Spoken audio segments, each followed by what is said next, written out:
Every child wants to be understood. Episode 2.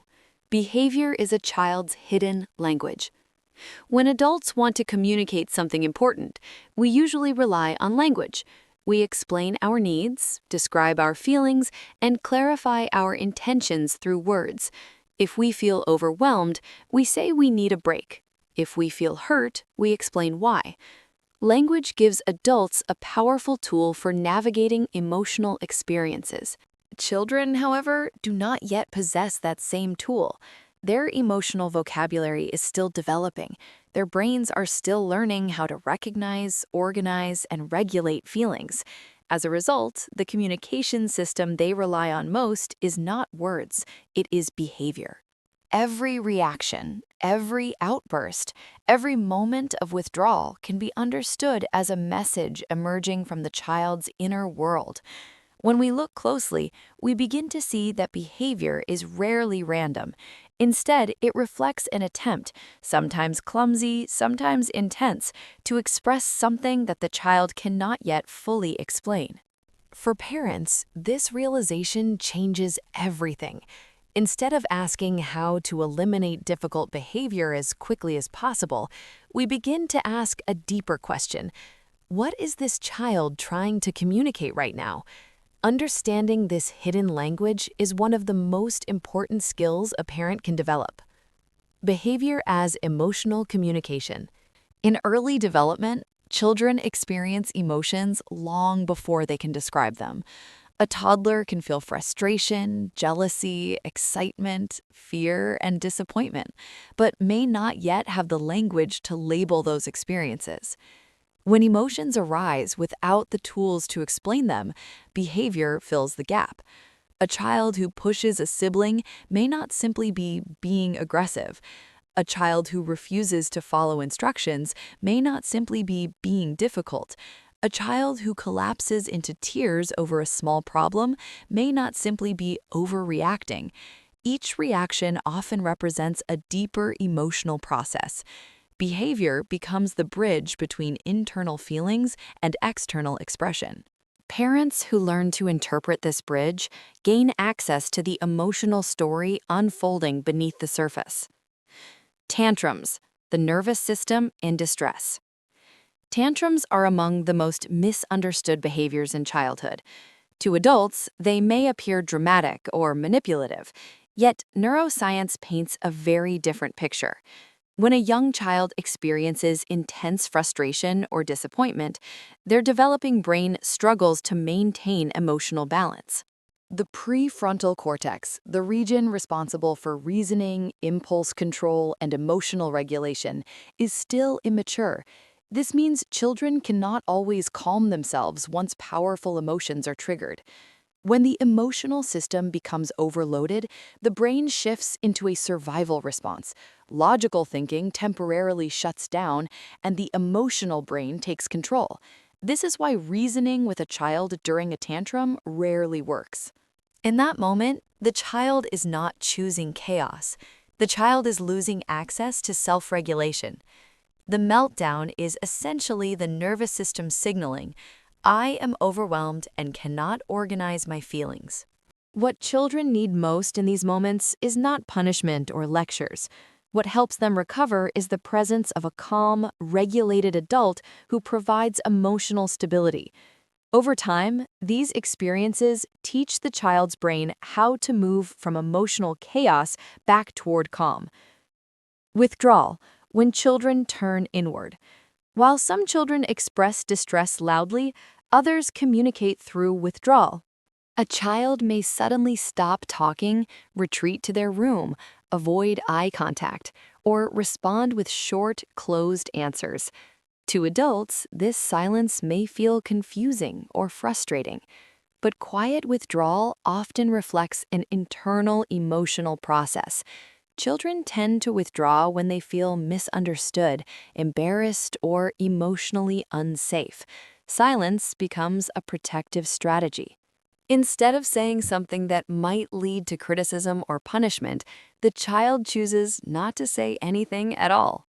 From the child's perspective, silence can feel safer than vulnerability. The internal message may sound something like this: if I stay quiet, I won't make things worse. In these situations, pushing for immediate explanations rarely works. What children need instead is reassurance that their thoughts and emotions will be received with patience and curiosity. When emotional safety is present, silence gradually transforms into conversation. Irritability, a mask for deeper feelings.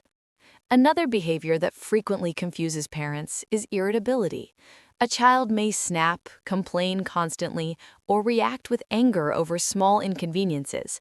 It is tempting to interpret this as disrespect or attitude. Yet, in many cases, irritability is a signal that the child is struggling internally. Psychologists often describe anger as a secondary emotion. Beneath anger, there are often deeper emotional experiences that feel more vulnerable or difficult to express. For children, irritability may conceal feelings such as loneliness, insecurity, embarrassment, exhaustion, anxiety, or disappointment. A child who argues constantly after school may actually be processing a difficult social experience from earlier in the day. Without the ability to identify that experience clearly, the emotional pressure emerges as irritability.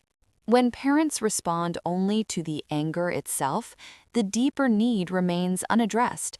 But when adults pause and look beneath the surface, they may discover the real story behind the behavior. The importance of emotional safety. Children communicate most openly when they feel emotionally safe. If expressing feelings leads to shame, punishment, or dismissal, children quickly learn that their emotions are unwelcome. In response, they may begin communicating through behavior rather than language. Instead of saying, "I feel scared," the child may cling excessively or refuse new experiences. Instead of saying, "I feel lonely," the child may demand constant attention. Behavior becomes the substitute for emotional language. However, when adults acknowledge feelings with empathy and curiosity, children gradually expand their emotional vocabulary. They begin to realize that emotions can be spoken about rather than acted out. Over time, behavior becomes less intense because the child has learned a more effective way to communicate. Brain development and self-regulation. To fully understand children's behavior, it helps to understand the developmental timeline of the brain. The emotional centers of the brain mature early in life. These areas are responsible for strong feelings, such as fear, excitement, and frustration. The regulatory centers of the brain develop much later.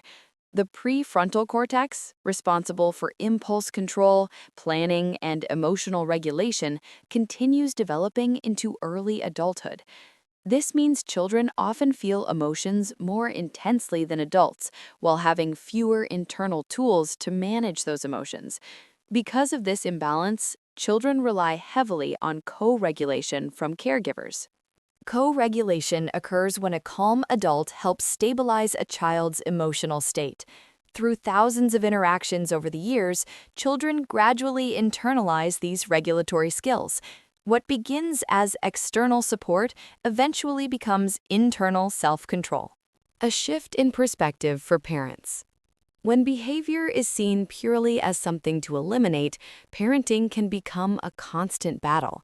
But when behavior is viewed as a communication, the dynamic changes. Instead of focusing only on stopping the behavior, parents begin exploring the emotional message behind it. Instead of asking, "How do I make this stop?" they begin asking, "What might my child be experiencing right now?" This shift transforms discipline from control into guidance. Boundaries remain important, but they are delivered within a framework of understanding. Children respond more positively when they feel emotionally connected to the adults guiding them. The deeper message. Every behavior carries information about the child's internal world. A tantrum may be communicating emotional overload. Silence may be expressing uncertainty or fear. Irritability may be revealing hidden vulnerability. When parents learn to interpret these signals, behavior becomes less mysterious and less threatening. It becomes an invitation to understand the child more deeply. The soft parent principle. Children do not misbehave simply to create problems. More often, they behave in ways that reflect the limits of their development and the intensity of their emotional experiences. Behavior is the language children use before they fully learn how to translate feelings into words. Parents who learn to listen to that language discover something powerful. They discover that beneath every difficult moment lies an opportunity for connection, and connection is the foundation upon which trust, emotional intelligence, and lifelong resilience are built. At SoftParent, we believe that when adults understand the hidden language of behavior, children no longer have to shout to be heard. They can simply speak and know that someone is listening.